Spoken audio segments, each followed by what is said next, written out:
Shalom, shalom, everybody, shalom. Uh, Want to give all praises, glory, honor be to the Most High God of Abraham, Isaac, and Jacob. This is Brother Yeshaya um, with the hopeful elect, man. Just wanted to get on here and exhort for a brief moment, a literally brief moment. So we want to give, again, all praise, glory, and honor be to the Most High God of Abraham, Isaac, and Jacob for another opportunity to, come and break bread with the brethren and the sisters and, those who may tune in. Most High willing, you'll be edified just with some of the things we'll go over real quick. Let me bring this King James Bible online so we can know where 80 a.m. So like I'm just trying to pull up this King James Bible on the screen using my wife's laptop today. Give me 1 second.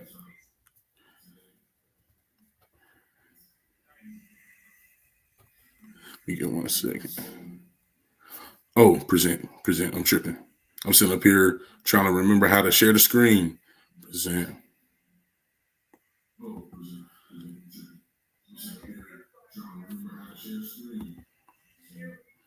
Con. Okay, Con. Good. We good. So, yeah, the topic of today's, discussion, not going to be on here like an hour, but just wanted to go over a little bit about having the victim mentality. So I seen a video on Instagram that kind of compelled me to talk about this a little bit because a lot of people have a misconception about what the victim mentality is and how it applies to people globally. You know what I'm saying? Across different races, ethnicities, nationalities. You know what I'm saying? But ultimately, the discussion was centered around, so-called reparations for so-called African American people. And one of the things that kind of gets under my skin is when so-called black people come against so-called black people publicly, especially in the eyes of the so-called white man. And I'm not saying in a general sense like every black person in America does that, but I'm saying in the sense of when one of our people want to make a point to stand for our people, here comes one of our people coming in and saying it doesn't matter about what you want to do for your people, everybody is included in this. And that's kind of something that gets under my skin. And what they try to do is say, when we talk about the topic of, slavery reparations and stuff like that in America, one of the things that so-called black people like to tell other so-called black people is, why you having that victim mentality? You need to get out of that victim mindset. You want to play the victim. You ain't had nothing to do with you. So why you playing the victim? This, that, and the third. And I'm not gonna lie, it's something that is very vexing to the spirit because, again, we've all been victims of some type of crime committed against our foremothers and fathers in this land. And a victim is not just somebody who is a direct result, like the first hand, right? There is a such thing called secondhand smoke. And there is a such thing called people getting cancer from secondhand smoke. The same way people are victims to things that maybe didn't happen exactly to them, but to their ancestors, right? And I'll prove that using the Google definition, not necessarily Google definition, but I'll prove that using the definition, an educated definition of what a victim is. So let me share my screen again, right? Let me share screen. Dang, I didn't. Let me share the screen. And sorry, Salaki, I had to go on that little rant because that's really where this came from. Just scrolling down social media and just kind of seeing like some of the comments, and that's why the scriptures say, "Talk not much with a fool." Before we read this, though, let me get 1 second. I'm gonna turn my camera off, turn my mic off real quick for a quick second. I'm gonna come right back.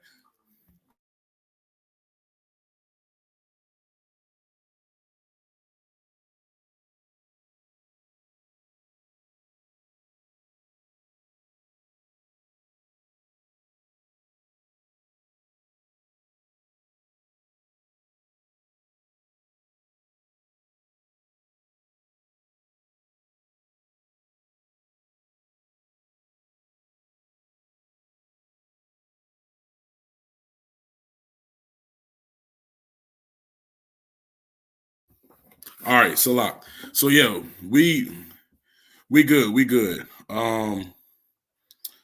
We good.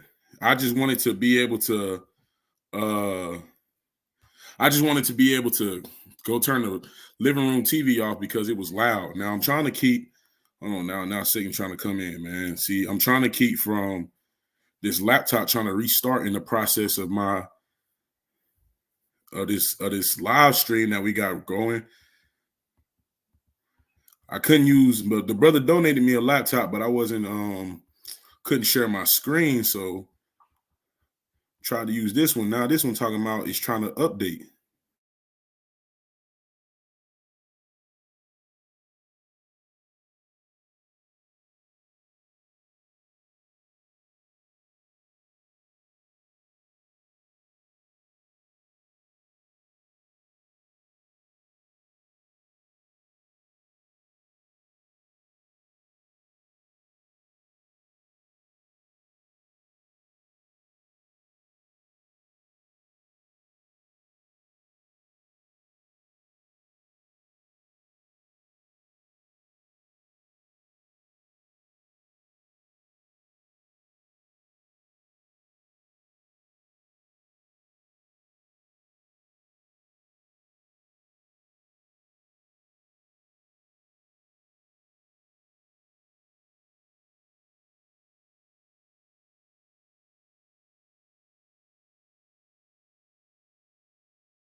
All right, so the thing had updated on me. Well, I was trying to stop it, but we back. So let me go back to sharing my screen. Right. Let me go back to sharing my screen. Lord have mercy. I don't know why they be having mandatory updates. You just can't stop. But check this out. So again, it all stemmed from Instagram, right? So let's read the definition of what a victim is according to the Google Dictionary, right? It says a person harmed, injured, or killed as a result of crime, accident, or other event or action, right? Hold on, let me make sure my audio's on. Okay, cool. My audio's on. Then it says a person who is tricked or duped, right? A living creature killed as a religious sacrifice. So those are the examples of what a victim is according to Google, right? Now, when you come down here to not what is another word for victim, but what does it mean to be a victim? I think this is this ain't the one I was looking for. Um uh it was another one. I should have wrote down the website. I got it on my phone though. But this ain't none of the ones that I was looking at. It was one that was literally called victimsomething.com, and it said something in specific.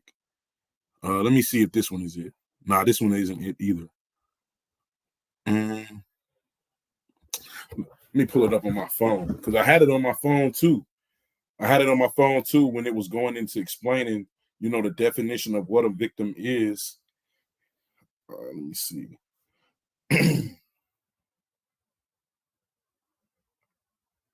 Okay, so I can't share my screen from my phone, but this is victimsofcrime.vic.gov.au, right? And it says the law in Victoria says that you are a victim of crime if you have suffered a physical injury, emotional injury, or financial loss because of a crime.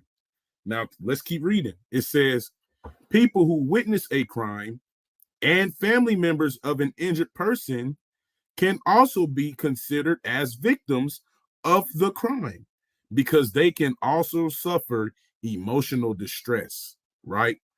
So, being a victim does not necessarily mean that you are actually the person, the representation of that crime. Like if you were in a trial or if you took somebody to court for something, that doesn't mean you have to be the plaintiff that the person that it happened to. Hey, what's going on? Shalom to the brother Ryan, man.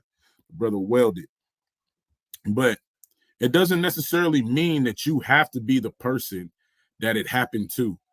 What it is that a victim can also be someone who suffered collateral damage of a crime that happened to someone that they know or someone that they are affiliated with. So a lot of times when people on social media and you get in these conversations about reparations and this, that, and the third, and they talk about victim mentality and they say, well, you're not a victim. Stop being victim mentality. They're wrong, because victims are not just people that get shot and killed and that's them. They were the victim. Nobody else is. No, there is emotional collateral damage would there is emotional collateral damage, I'm trying to say, that causes someone else to be a victim of that same crime due to, again, the emotional collateral damage. Shalom to the brother Azrael. Shalom. But so when you see stuff like that or hear stuff like that, it's hard to not retaliate sometimes, because at the end of the day, you know what I'm saying, at the end of the day, you want to, you want to defend the point of the things that happen to our people, our foremothers and fathers. You know, some people may have great aunts, great uncles, great grandmothers, great grandfathers that they personally knew, and when stuff started happening again, you know, they realized how this affected not only them but also themselves, right? You didn't even have to share your screen. Like, I had my screen pulled up. I thought you were saying you was having problems or something. Nah. I was just making the point that the laptop, I'm using my wife's laptop, and I was just saying that it had restarted on me in the midst of in the midst of this live. So I had went off for a second and came back. Oh, all right. But I want to go here real quick. I want to go here. Let me go to Salakia. What's that? Talk not much with a fool. I gotta type that in. I can't remember that off the top of my head. It says something of that nature, right? Let me see. Is that in Proverbs? Is that in the? I think it's in Sirach. Yeah, I think that's in Sirach, where it says talk not much with a fool. Right here, go right here. 22 and 13. So let me read this real quick. It says Ecclesiasticus 22 and 13, or also known as Sirach or Sirach, whatever way you have it. It says, talk not much with a fool, and go not to him that hath no understanding, right? Don't go seeking out people that have no understanding, right? It says, beware of him, lest thou have trouble, right? And thou shalt never be defiled with his fooleries. Depart from him, and thou shalt find rest, and never be disquieted with madness, man. You got to understand, like, it's not just the fact that, talking with a fool will only vex you, you know what I'm saying? And you'll be in situations where it just, hey, trouble is on the horizon, excuse me. But also, like it says, I want to say in Colossians, what does that say? Beware lest any man spoil you through philosophy and vain deceit. Some people, they just talk to like to hear themselves talk. It doesn't matter if what they say makes sense or not. And a lot of times in this world, you will realize the masses agree with more empty-minded people than it does with people who are actually seeking the truth, right?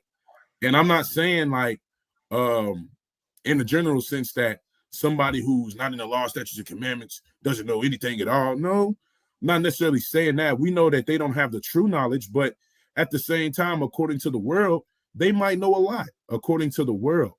But when you look at history and according to prophecy and according to all the things that were written therein in the word of the Most High, literally, it would be foolish to have a conversation with them and try to make that I guess relation with what the scriptures say to how it applies in the world, because they have no understanding of what the scriptures say. So biblically, they would be a fool. And it would make you foolish to try to have a conversation with them and to get them to see your viewpoint, because they'll only be speaking from, again, a westernized world mindset, right? Yeah, and you're gonna be disquieted or disquieted with madness, man. That madness is talking about being crazy or being obsessed or being you know, for better lack of better terms, I can't think of the word I want to use, but you're gonna be up all night, tossing and turning, thinking about what I could have said. I should have said this. Dang, they just don't get it. You're gonna be in your head. We've all been there, right? I know what Brother Yeshaya, me, Azrael, and Denal, even some of our wives and stuff. We've all had those conversations where we're talking to a fool and we know we're talking to a fool, but for some reason it just pricks at our brain and we're disquieted with madness. We go crazy over thinking about one conversation with a fool, and that's how much power a fool has um, over the righteous if we give into it. So you got to resist that devil, man, and it'll flee away from you. Because you got to think about it like this, bro. We live in a world where the truth is accepted, right? It's really not. You know what I'm saying? That's why Galatians 4:16 says what it says. Am I therefore become your enemy because I tell you the truth? Like, you got to think the truth is not accepted. And it's hard for people to accept that, yes, people who descend from slaves are victims of a crime called slavery. It's hard for people to accept that, because now the dream of America, and I blame Martin Luther King for it all, especially with so-called black people, because now society is set up to where people think you have no excuses not to be successful in this life. And that's not necessarily true. I'm not saying it's not true. You know, according to this world, like we talked about, I want to say last week or week before, according to this world, man, you can forget the laws of God and go get you a bag, bro. Do what you got to do, but you got to forsake the Most High in the process. And I'm not saying that you can't serve the Most High and live a good life. Don't confuse me what I'm saying. I'm saying that according to this world and the wisdom and knowledge of this world, all you got to do is do what's best for you. And a lot of times people don't understand what may be best for themselves is not what the Father wants. But since we have this falsehood religion of Christianity, and since we have all these different understandings of the teachings of the law and what the prophet said, and now people think that, well, I can have God my way, sort of like Burger King.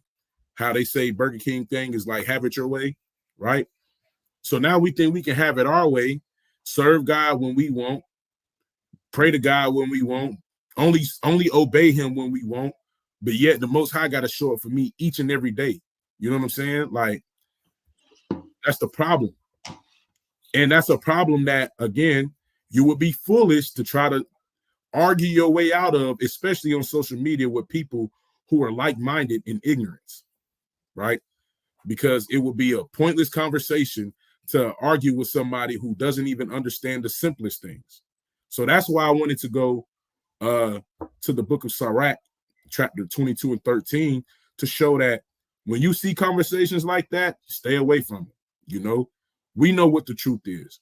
A victim mentality is not necessarily a bad thing. Let's say that, because that's what I want to get people to understand. The victim mentality is not necessarily a bad thing.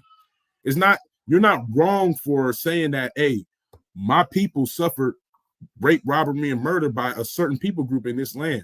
That has affected my family for generations and generations. I'm a victim of that crime. It is not wrong to say that, because that's the truth. Yeah, man. You know, I was listening to a lesson, and the elder was saying, you know, we don't want to vote for anybody unless they give us reparations. Now, in the Black community, everybody has their thoughts about reparations. And some of the Black communities like, well, it happened so long ago. You should just work hard and get what you get what you earn. Then you have a group of us that's like, nah, we need it. They lied to us and never gave us 40 acres and a mule. Then you have those of us that say, well, if they give it to us, we're going to give it right back, right? But I'll say all that to say is they can give us money. You know, it's okay to be a victim of something that actually happened, like the brother Yeshaya said, right? They give billions of dollars to Israel over the Holocaust. And Israel, and the thing about it is, the so-called Israelis, they were not the only ones that died in that war, World War I, World War II. They weren't the only ones that died. Mexicans died, black people died, but for some reason we send billions of dollars to them so that they can have their own military, so that they can have their own education, they can have their own transportation systems, they can have their own schools, right? Think about how much worse slavery was, right? We're not playing a victim, it's just the truth, right? The truth is, if we could send billions of dollars to a whole state, the state of Israel, we could send billions of dollars to a state that is not even a part of America, not even so-called a part of America. We know like their hidden agenda behind the scenes, how they're brother and sister, but they're not even a property of America. We send them billions of dollars for what they went through, and America put people through something worse and can't even give them money, right? So it's not a victim mentality, it's just justice, right? At the end of the day, it's justice, right? We can give billions of dollars to Ukraine. They don't even got nothing to do with over here. But once again, the true victims in the whole earth, 12 tribes worldwide, right? We don't get money nowhere, right? I had a precept pulled real quick. I wanted to show. Pull it. I can pull it up for you on the screen. Con. Where do you want me to go to? 1 Corinthians 14 and 18. Dang. See, here you go. Precept stealing. That's what we do on here.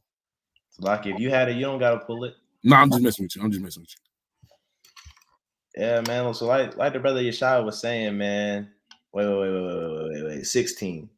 Oh, 16 and 18? Or 14 and 16? 14 and 38. 38.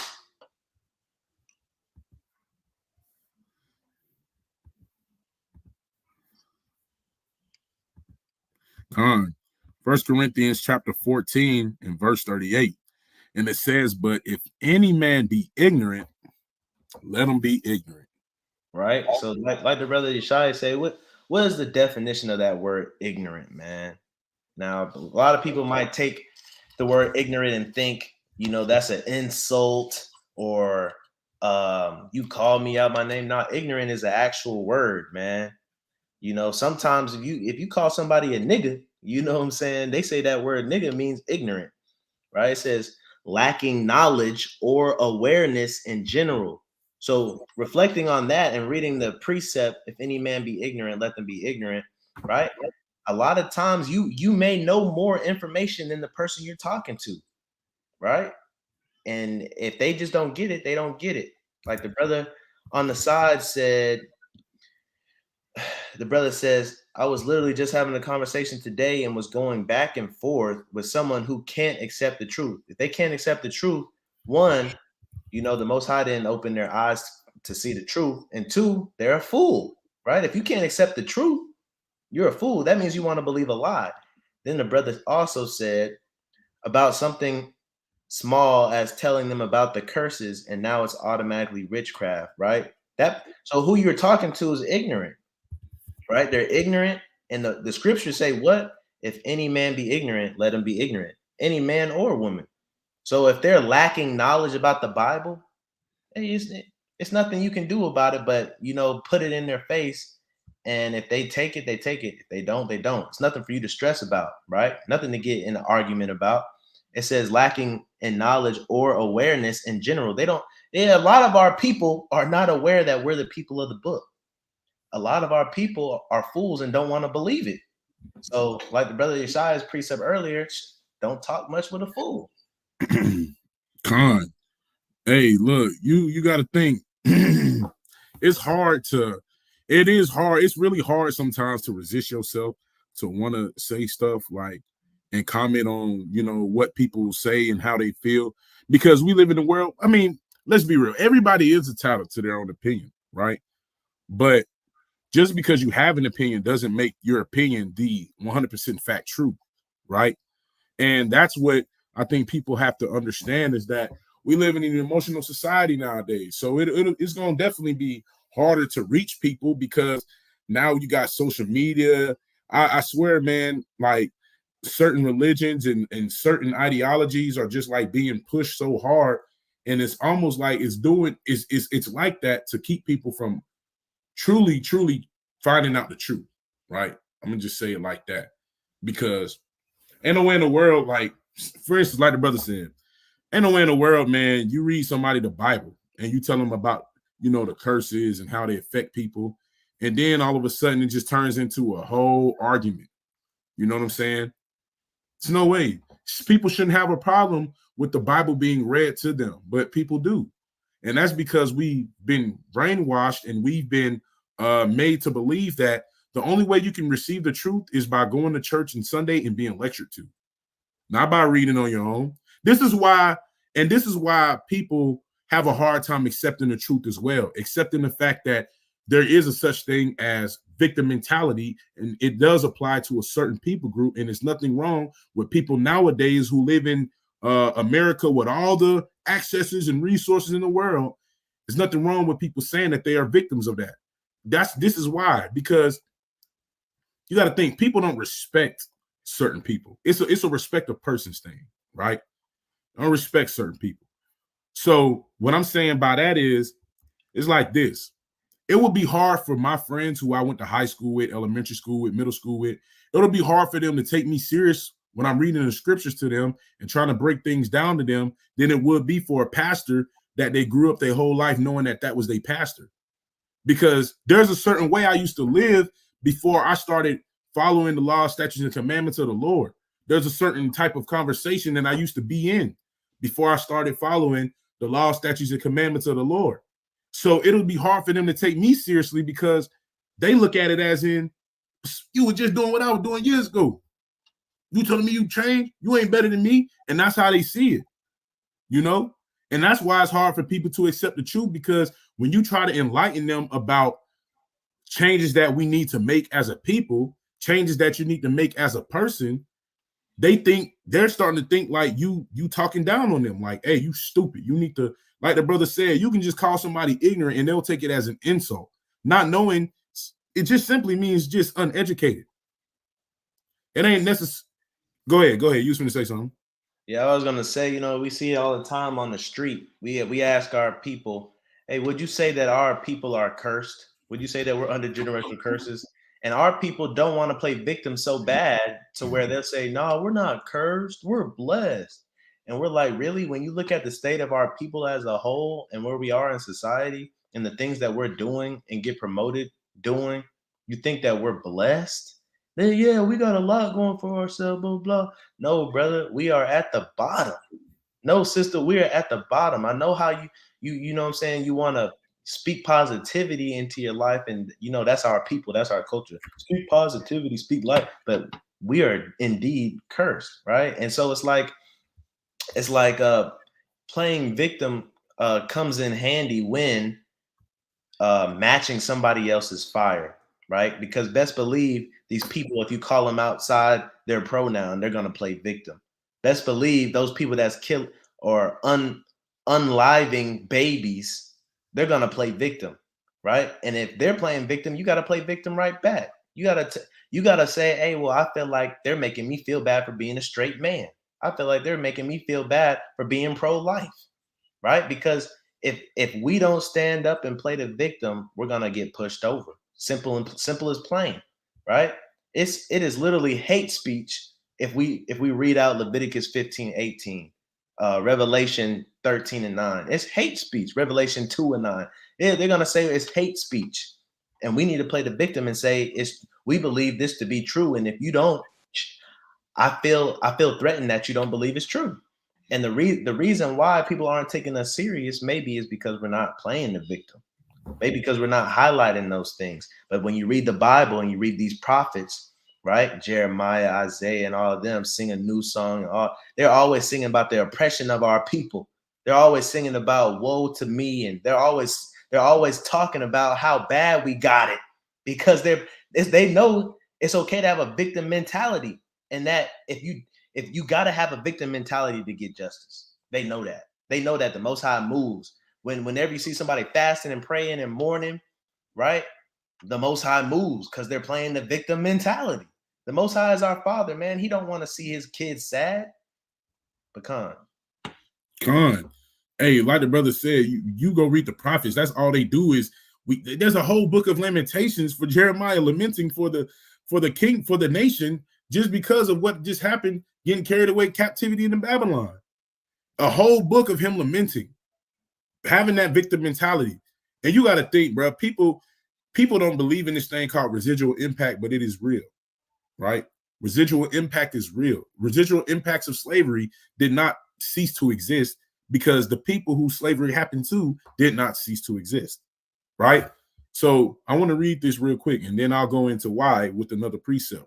So this is Ecclesiasticus again, or Sirach, chapter 40 and verse 1, and it says, "Great travail is created for every man, and an heavy yoke is upon the sons of Adam from the day that they go out their mother's womb till the day that they return to the mother of all things."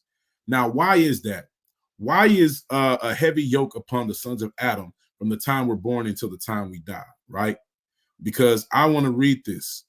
2nd Esdras 3. Let me start at verse number 21. It says, "For the first Adam, bearing a wicked heart, transgressed and was overcome. And so be all they that are born of him," right?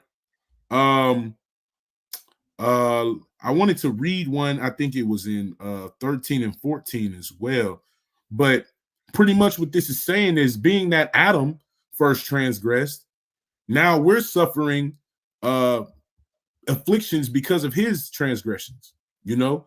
And that's literally what a victim is. Somebody who's suffering from the actions or whatever happened to somebody else.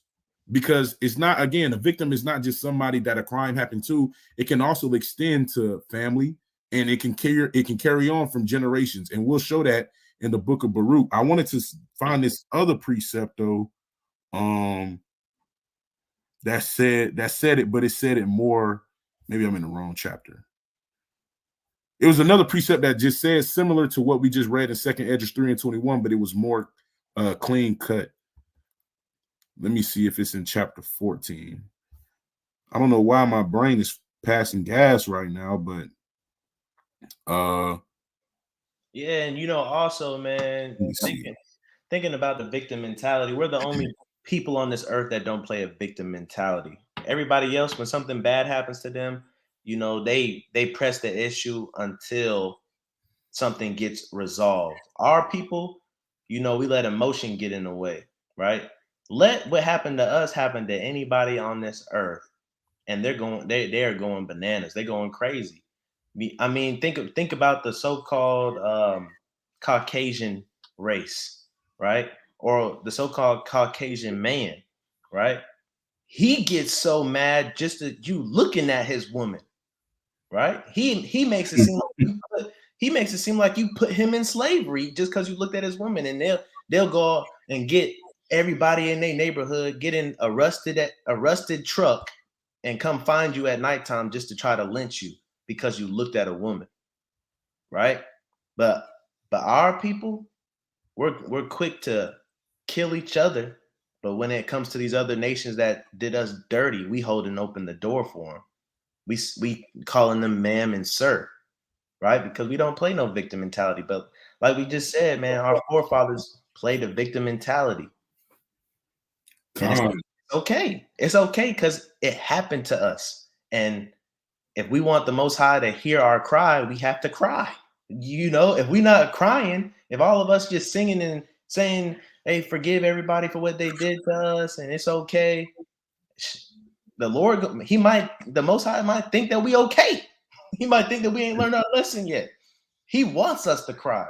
When you watch Beyond Scared Straight and they get on them Beyond Scared Straight buses and they get to that correctional facility and them kids crying, they parents looking through that glass like it worked. If they kids not crying, they gonna be off to the side doing a little interview. "I don't know. I just don't think it's gonna work. I don't think it's gonna help him. He's gonna be right here," because they gotta see you cry. It's okay. It's okay to play the victim mentality, man. Go ahead. This is the precept that I was looking for. I don't know why I thought it was in chapter 13 and 14, but it says, "O thou Adam, what hast thou done? So, this is Second Ezra 7:48, Salakia. And it says, O thou Adam, what hast thou done? For though it was thou that sinned, thou art not fallen alone, but we all that come of thee. So it was Adam. Adam was the suspect in the crime of sin. But guess who it all affects now? Us. And we're just literally victims of Adam's crime. We're literally facing the reparations that Adam put on our people through his transgressions, right? Just like we read in Sirach 41, great travail is set for the sons of Adam, and we all come of Adam, right? We all come of Adam. So that's why it's important to understand that having the victim mentality is not what the world try to make it like. There's a difference between saying I'm a victim and then making excuses for why you ain't got no job and you ain't getting up off your behind to go look for a job, right? There's two different things. There's two different scenarios. Shalom to the brother Captain Aliyah, you right? But there's two different types of, you know what I'm saying, like victim mentality. There's a victim mentality with people in their interpersonal lives as well, like somebody that's always playing the victim in every situation. That's not what it is when it comes to, you know, so-called African Americans, because that's a historical fact that happened that nobody can deny. That yes, that is proven to have residual impact on the descendants of those people. That's literally scientifically proven. Just go look up the mental health statistics when it comes to descendants of slaves. This is why the NFL had a rule in place, and I want to say it was changed a few years ago, that black athletes weren't getting the proper retirement pay or some type of settlement pay as compared to their white counterparts who played in the NFL, because the NFL stated that the black man's mindset from a child wasn't that of a white man's, pretty much saying that we were on two different mental levels, and our level was lower in a sense. So they were saying we already didn't have the mental capacity. Why? Because our people suffered a lot of different things. I don't remember seeing white people getting hosed down in the streets of Alabama during Jim Crow with a fire hose, dogs sicked on them, all for marching for the right to vote. I don't remember that for those people. I remember it happened to a certain group of people. Not even that. You know, you got to think about how, you know, we know that there was black rulership, and we know that indigenous people had color, but you know, for the longest hundreds of years now, you know, straight out the womb, right? The only thing that you know is right is white. So think about a white man growing up in a world like that, where Christopher Columbus was a genius, Benjamin Franklin was a genius, George Washington was a founding forefather and a groundbreaker. Think about all the things that they lied about and stole that were our ideas, and they claimed it as theirs. All the stuff that we learned about through school. Of course, if you're a white boy or a white girl growing up, and you think about all the supermodels and all the actresses and stuff, think all the white girls too, they're gonna believe that they have the upper hand. And not to mention the greatest lie of all, they painted Christ to look like them. So of course they're gonna come out with a totally different psyche than we have. Because I'm trying to think back now to when I was in the world and I thought Christ was white. I'm trying to think back now to how I felt about myself. Now, I always had confidence, but if I'm thinking about a race of people, I'm thinking, man, you know, did I really believe that the white man was above our people? And you got to sit back and think and say, yeah, because they are right now, right? We talk to our people on the street, and they tell us, I hear what y'all saying. I hear what y'all talking about them curses, but we can't play the victim mentality, bro. We got to get this money and do better. We gotta X one. We gotta. How about we keep the commandments, brother, and we let the Most High do that for us, right? Because I'll just leave it at that. I got a precept when you're done, when you're ready, though. Come on, you go ahead and tell me. I'll pull it. Right. So the precept, right? You know, Christ himself quoted Isaiah, right? About Salakia, about the gospel. Who's the gospel for? The gospel for the people that's good? Is it the sick that the healthy that need a doctor? What's going on? Right? So if you want to make it to the kingdom, you got to have that victim mentality. And this is why, right? Ezekiel chapter 9 and verse 4. Ezekiel 9. This is why. Jumping the gun. I'm thinking you finna go to Luke. I was there. I just wanted to touch on Luke real quick. This the book of Ezekiel, chapter 9, starting at verse number 4. And it reads, "And the Lord said unto him, Go through the midst of the city, through the midst of Jerusalem, and set a mark upon the foreheads of the men that sigh and that cry for all the abominations that be done in the midst thereof." Right? So, hey, look, the people in Jerusalem, that's our people, right, are going to be sighing and crying. And those are the ones that's getting marked for the kingdom, right? So if you're not playing, if you don't have a victim mentality, right, that means one, you're turning a blind eye to the truth and you want to do your own thing. You want to believe your own thing. That's called cognitive dissonance, right? Two, that's letting you know, hey, you're enjoying this life and you're enjoying what it brings to you.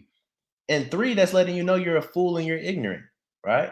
And you're blind, right? So all throughout the scriptures, man, it shows you that having a victim mentality is not bad. In fact, they just made us not want it, right? Because they told us that makes us weak or that makes us inferior. But lo and behold, they play the victim mentality all the time. Let us do one criminal act. It's all over CNN and Fox News and the white people playing victim, right? America playing victim, right? They just waiting for us to do something so that they can play victim. Let us raise up our own community. Then they're playing victim. How come we can't have a house in your neighborhood? How come we can't X, Y, and Z? Right? They quick to play victim. So they understand there's some power in victimization because that power has us scared to have our own communities because we know they're going to ask that question. That power of victimization has us scared when we get promoted at our jobs to promote other people of our people, because we know that they're going to say, well, he's only doing it because they're black. Hey, look, they do it, but they know the power of victimization, right? And they know how to use it as a tool. Our people see it as weakness, right? Hey, they do the same thing, man. I'm definitely pro my people, man, and I would never hesitate to put my people on before other people because, again, my people are the ones who need jobs the most. You know what I'm saying? My people are the ones who lead the nation in single father household. My people are the people who have a nation of leaders who their leaders are their entertainers. And it doesn't make sense to me. You know what I'm saying? No other nation but us have this type of mindset that, oh my gosh, we need to forget about slavery because we weren't there. And we need to forget about everything that happened in the past, because at the end of the day, it doesn't affect you being able to get a job today. Well, and that's why I say people like that, man, you can't really have conversations with, right? Because they don't understand what actually the victim mentality is. It's not necessarily something that says, hey, I ain't got no job right now because my great-great-grandfather was a descendant of a slave, or he was a slave, right? That's not what the victim mentality is. But you can say something of the nature of, as Black Americans, I see that it's harder for us to be able to sustain things in life, because you realize when Black Americans get things, a lot of times they have this thing called not buyer's remorse, but dang, I forgot the terminology for it. But pretty much anytime you see our people on the come up, they like to flex. They like to show off their good things. I think we did. You had brought out a precept about it. We talked about this a long while ago. But we have, every time we get something nice, we get some money, some jewelry, we ready to show it off. We ready to flex. We ready to put on, right? It's a common trend in our neighborhoods. Why? Because like the brother Azrael brought this out when we talked about, we did this on a lesson like last year or something, talking about how we were at that king status. And now, since we've been brought to a lower state, we want to get back to that king status. want to be able to show off the jury and stuff like that. And I could say, well, we do that predominantly a lot now because of what happened with slavery, what happened with the fall of our people. That's been happening way before, the colony or the country of America was established, right? Now, I want to read something. I want to go to the Apocrypha again. The root. Let me just type it in. Next chapter. Baruch chapter 3 and verse 8, right? So I'm gonna start at verse 8. Matter of fact, let me go back. Let me back out of this. Matter of fact, let me just read this, right? This is Baruch 3 and 8. It says, behold, we are yet this day in our captivity, right? It says, where thou hast scattered us, Salakia, for a reproach and a curse, and to be subject to payments according to all the iniquities of our fathers, which departed from the Lord, right? What does it say? It says, according to all the iniquities of our fathers. So even though we weren't the ones that necessarily committed the crime, we are still the ones who are doing the time. And what's that saying? If you can't do the time, then don't do the crime. But see, we didn't do the crime, but yet we still doing the time. That goes to show you that it's not just the person that does it that this affects. Emotional distress is passed down from generations, which makes you a victim of whatever happened, whether it be yesterday, whether it be last week, whether it be last month, whether it be last year, whether it be last century. It doesn't matter when it happened. This stuff can still affect you years and years and years later, right? If Adam never transgressed, maybe when the nation of Israel is established, we don't fall and go off in our iniquities, right? Or maybe if when we were in our land and the northern kingdom didn't start going off, maybe after a while the southern kingdom wouldn't have went off too. It's always, you know what I'm saying? Like, it's always going back to something. Everything comes from something. Nothing new is under the sun. Ecclesiastes 1 and 9. So again, don't let people trick you or use wise words or use wisdom according. Matter of fact, let me pull that precept before I wrap up. And then, brother, if you got any other precepts that you want to bring forth, let me know so that way I can pull it up. Khan, I'm going to read this. It says, 1 Corinthians chapter 3 and verse 19. It says, for the wisdom of this world is foolishness with the Most High God. For it is written, he taketh the wise in their own craftiness. The wisdom of this world is foolishness with the Most High. So it doesn't matter what type of PhD scholar comes and talk to me about how slavery didn't affect me personally. I'm always going to stand with the Most High, and I'm going to always refer to the prophets that said, man, we're yet this day in our captivity. Matter of fact, Baruch was just a scribe. He was Jeremiah's scribe. But we can go to, like the brother said, Ezekiel. We can go to Isaiah. We can go to Jeremiah. We can go to Haggai. We can go to Zephaniah. We can go to Malachi. We can go to all the prophets, major or minor, and show you how everything that happened aforetime affected them even in their lifetime, right?